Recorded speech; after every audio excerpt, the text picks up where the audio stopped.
Հարգելի կենտրոնական ընտրական հանձնաժողովի նախագահ, տեղակալ և քարտուղար և ԿՀ անդամներ, զանգվածային լրատվության միջոցների ներկայացուցիչներ։ Ես ուզում եմ մի քանի տեղեկություն նույնպես ավելացնել մեր դիմումին կիսել ձեր հետ, որը որ գիծ փաստաթղթերում կա, սակայն քանի որ դրանք պատճենված են Facebook-ից, չգիտեմ, դուք չընթերցեցիք, ես ուզում եմ մանրամասն ներկայացնեմ։ Նախ ուզում եմ ասել, որ պարոն Հովհաննիսյան, քանի րոպե կարող եմ խոսել։ 5 րոպե։ 5 որտեղ է գրված։ Կենտրոնական ընտրական հանձնաժողովի ոնց է սահմանվում, էլի։ Իմանամ, տեսեք, տեղավորվեք դրամատուրգիայում նույնիսկ 5 ըստ էության ելույթների համար է տրվում, բայց ես կփորձեմ արագ լավ։ Նա հասկանամ ինչքան ժամանակ ունի։ Որ սա նույնիսկ ելույթեր չի, պիտի խնդրեմ, որ գոնե այս Պարոն Հովհաննիսյան, ես իրավունք ունեմ իմ դիմումը ներկայացնելու, ճիշտ է, վարչական վարույթի շրջանակներում։ Հիմա ես իմ դիմումը ներկայացնում եմ։ Համեցեք։ Ուրեմն, հարգելի կենտրոնական ընտրական հանձնաժողովի անդամներ, ուզում եմ ձեզ տեղեկացնել, որ բացի այն, որ ԿՀ նախագահը ներկայացրեց, երբ որ Դանիել Հովհաննիսյանը իր գրառումը կատարել է, որը արդեն դուք հնչեցրեցիք եւ տեսահաղորդով հանդես է եկել, 2 օր անց Արթուր Պապյանը իր Facebook-յան էջում կիսվել էր ֆակտոր ճշտման համար, ով է Արթուր Պապյանը։ Արթուր Պապյանը մեդիափորձագետ է, բայց կարևորն այն է, որ ես ուզում եմ ասեմ, որ Դանիել Հովհաննիսյանի հետ մենք խոսակցություն ենք ունեցել սրա վերաբերյալ։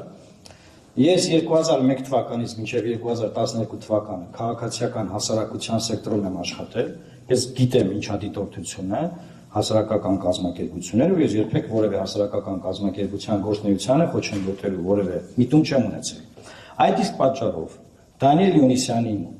նշելով գրել եմ, որ այստեղ նոր տեսա, որ ընդունել է Դանիել Հովհաննիսյանը, որ սունկ կայքով հրապարակված նյութի հիման վրա ընտրական process-ում գտնվող քաղաքական ուժի ղեկավարի, այն է իմ մասին, 2 անգամ իր էջում անդրադարձ է կատարել։ Մեկ անգամ կոնկրետ գրառումով, որը դուք հրապարակեցիք, մյուս անգամ ժամեր անց տեսաուղերձով։ Եվ ասում եմ, ստուգել ենք 100,000-ից ավել դիտում է եղել, հետո գրում եմ, հետևությունս այն է, որ նպատակային հակաքարոզչություն ես իրականացրել, ու ակնկալում եմ մինչև հունիսի 7-ը, պարոն Հովհաննիսյան,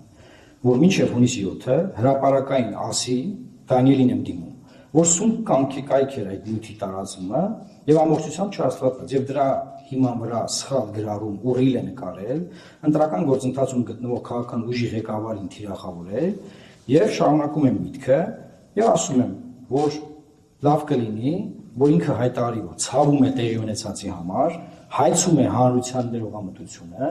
եւ փորձի դրանով իր արարքը մեղմել։ Այսինքն մինչեւ կենտրոնական ընտրական հանձնաժողովին դիմելը դիտորդական առաքելություն իրականացնող կազմակերպության ներկայացուցիչի կարգավիճակի հարցով ես ջանքեր եմ գործադրել, որ այս մարդը ջանք գործադրի, ասի հրապարակային ինչա տեղի ունեցել եւ շտկի։ Դրանից հետո, պարոն Հովհաննիսյան, նկատել եմ, որ իր կողմից թիրախավորված մեկ այլ ուժի ղեկավարի հետ եկել են ընդհանուր հայտարարի եւ նրա վերաբերյալ հայտարարություն արել, որ ինքը պարզեց, որ խնդիր չկա։ Եվ ավելին ձեզ ասեմ, իր հրապարակումներում ինքը թիրախավորել է 2 ուժի կոնկրետ գործով։ Եվ մեզ բացարձակապես այդ 2 թեմաների հետ կապ չունեցող։ Այն 2 դեպքում եթեր չի նկարել,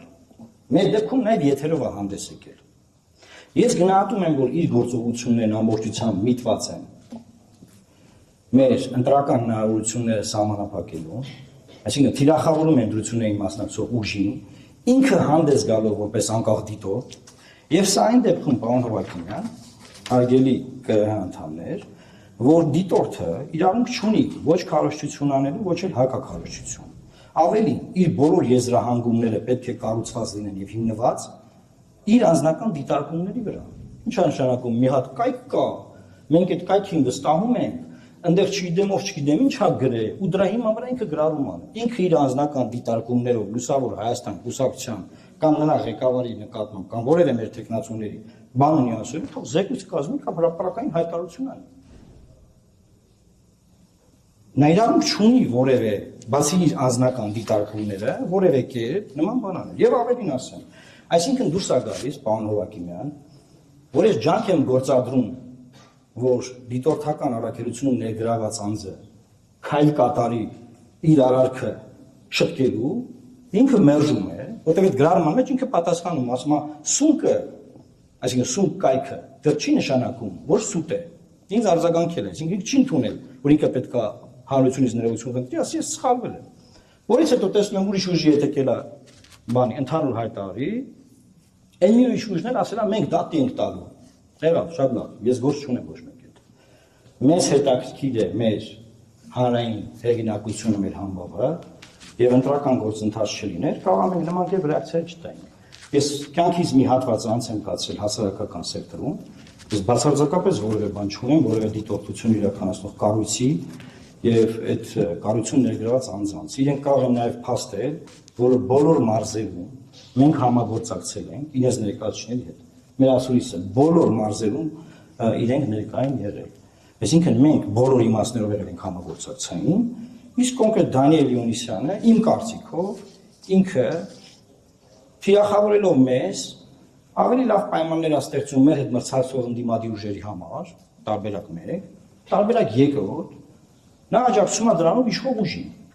Հիմա ես հասկանում եմ, որ ինքը կարող է իր հայացքներն ունենա, իշխող ուժին էլի աջակցի, թող գնա ընտրի։ Բայց եթե պետքա գա հավատարմագրվի ձեր մոտ, հետո որպես անկախ դիտորդ հանդես գալով մեզ թիրախավորի, հանրության մեջ մեր էլեկտորալ հնարավորությունը փորձի սահմանափակել, մենք ակնկալում ենք կենտրոնական ընտրական հանձնաժողովի միջամտությունը, որ այս խնդիրը կարգավորվի։ Ավելին ասեմ ձեզ, ես գիտեմ, որ ԿՀ-ն հիմա լիազորություններ չունի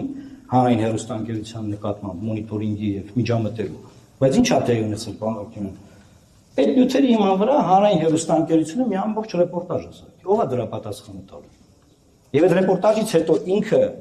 համաձայնության է եկել այն ուժի ղեկավարի հետ այդ հարցը իրանք հարթել են, ես չգիտեմ ՀՄԿ որևէ հերքում չի տվել։ Մեր անունը շեշտվել է, այդտեղ մեր անվան առնչությամբ խոսակցություն է եղել։ Պետք է դրա պատասխանը տան։ Եվ ես նաև անկախ դիտորդին եմ ուզում արձագանքեմ, քանի որ այն դաշինք է, ես տեսա այստեղ է նաև Արթուր Սաքունցը, ուրեմն անկախ դիտորդը հայտարարություն է արել եւ կոչ է արել Էդմոն Մարուքյանին ուշադիր, որ ես հանդինեմ համագործակցային իրանց հետ եւ Դանիել Իոնիսյանի բարձրացած հարցին համագործակցեմ եւ ճշմարտությունը պարզենք։ Նա Դանիել Իոնիսյանը ինչ հարց չի տվել, որ ես հարցին չպատասխանեմ, սկսեմ այդտեղից։ Երկրորդ, երբ Դանիել Իոնիսյանը հարցը բարձրացրել, թե ինձ է վիրավորել, ես համագործակցային գրել եմ, որ մարդը դրան արձագանքի, որտեղ ֆակտոր տևեն, ֆակտոր M-ը արել է հետաքննություն, պարզել է, որ ադրբեջանցի է նյութի պատրաստողը։ Ոչ մի հիմք չկա, ոչ մի բան չկա։ Հիմա ինչ ադրբեջանական աղբյուրները պետք է գան մեզ թիրախավորեն այստեղ, որ հետո մենք ընտրությունների արդյունքում վատ պայմաններում հասնենք։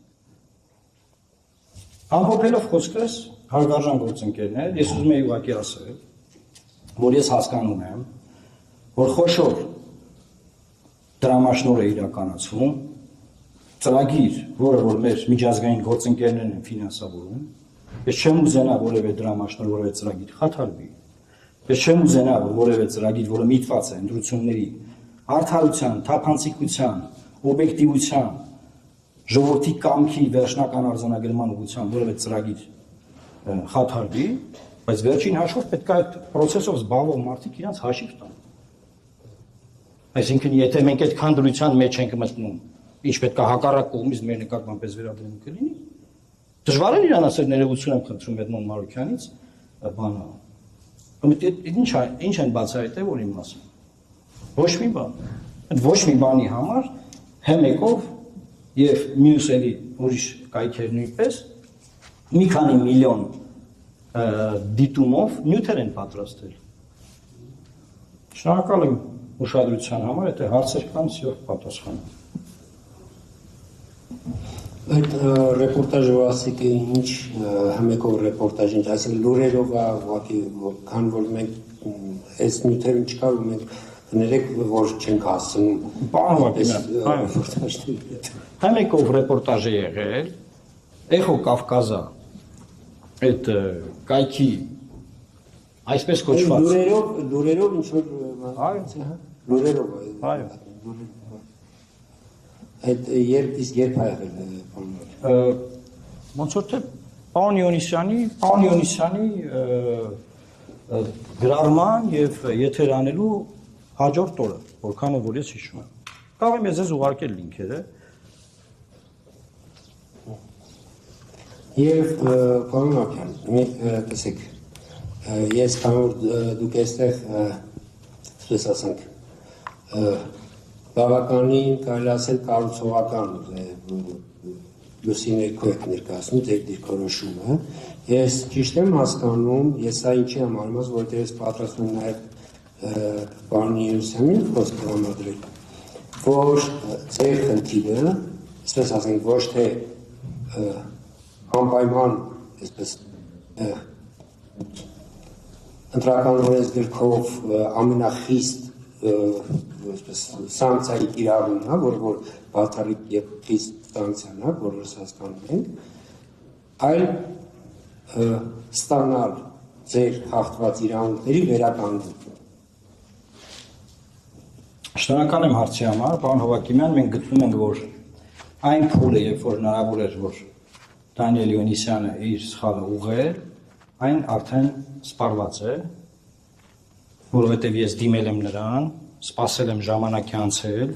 նա դա չի արել, ավելին ուրիշ ուժի համար է արել։ Հետևաբար այդ ուրիշ ուժին ավելի լավ պայմաններում է դրել, քան մեզ, մեր այդ մրցակից ուրիշ ուժի, եւ ես գտնում եմ, որ այդ մասը սպառված է, ես կարծում եմ, որ ընտրական օրենսդրության համապատասխան կենտրոնական ընտրական հանձնաժողովը իր գործիքակազմով պետք է համապատասխան սանկցիան կիրառի, որովհետև դա կլինի մեր խախտված իրավունքների վերականգնում։ Այսինքն, հանրությունը, որ իրազեկվի, որ Դանիել Իոնիսյանի խախտման համար ԿՀ-ն նրա հավատարմագիրը, օրինակ, կամ նրա ներկայացած կազմակերպության ճանաչել է անվավեր, հանրությունը կիմանա, որ մենք ենք ճիշտ եւ ոչ թե իրենք։ Ես այդպես եմ տեսնում, որովհետեւ ես չգիտեմ, ուրիշ ինչ ձև կա, որ այս ամեն ինչը մեր վրայից մի կողմ մղվի։ Բնականաբար մեր էլեկտորալ հնարավորությունները աճում են, բայց միտումը ես տեսնում եմ, որ դա է։ Եվ նաև ուզում եմ կենտրոնական ընտրական հանձնաժողովին խնդրել, եթե անկախ դիտորդից որևէ մեկը ստեղ պետքա ելույթ ունենա, ելույթը պետքա պարունակի միայն իրենց անձնական դիտարկումները եւ ուրիշ որևէ հղում չպետքա այլապես ընտրական օրենսդրության խախտում տեղի ունենա եւ այսքան ուղիղ եթերներում նորից նույն ինֆորմացիան իրանք կսկսեն տալ։ Շնորհակալ եմ։ Շնորհակալություն պարոն Մարկին։ Ստեյցյան, եթե ձեր ասածից կարճ ձևակերպում ուղղակի դուք ինձ ասեք Պնդում եմ դիմումս։ Պնդում եք, բայց նաև ստեյցյան այն արձանագրումը, որ ասենք որտեղ դուք ասացիք պիտի հանրությունը տեղեկանա, որ Դանիել Իոնիսյանը սխալ է, դուք ճիշտ։ Պարոն Հովակիմյան, ինչպես անենք, որ տեղի ունեցածը, որը մեզ դրել է շատ վատ պայմաններում, հարյուրավոր մարդիկ գրառումներ են արել, եթերներ են նկարել սրա հիման վրա։ Մենք էլեկտորալ հարված ենք ստացել նեգատիվ հակաքարոզչության արդյունքում։ Մեր նկատմամբ ամեն օր տարբեր անձինք դա անում են, բայց երբ որ դա անում է կենտրոնական ընտրական հանձնաժողովի կողմից հավատարմագրված անձը միջազգային ֆինանսավորմամբ, ես կարծում եմ, այս վնասը շատ դժվար է լինելու հարթել։ Հետևաբար կենտրոնական ընտրական հանձնաժողովը կորոշի ինչպես անել, որ ընտրություններին մասնակցող ուժի կրած վնասը վերականգնվի։ Մենք մեր դիմումը ներկայացրել ենք։ Ես ուղղակի կառուցողական ինչն էի ներկայացնում, որ ես անցած ճանապարհ ունեմ, ես չեմ կարող իմ ճանապարհը ուրանալ։ Ես ինձ համարում եմ քաղաքացիական հասարակության մարդը քաղաքականության մեջ։ Եվ հետևաբար ես ջանք եմ գործադրել, որպեսզի Դանիել Իոնիսյանը քայլեր կատարի։ Հիմա մարդը չի կատարել։ Ես չեմ կարող որևէ այլ ինստիտուտի ավելի բարձր տեղ տալ, քան մեր այս պահին եղած քաղաքական համբավը, հեղինակությունը եւ մեր անկեղծությունը որևէ խախտում, որևէ տեղ թույլ չենք տվել, որ ինչ պետքա մենք թիրախավորենք։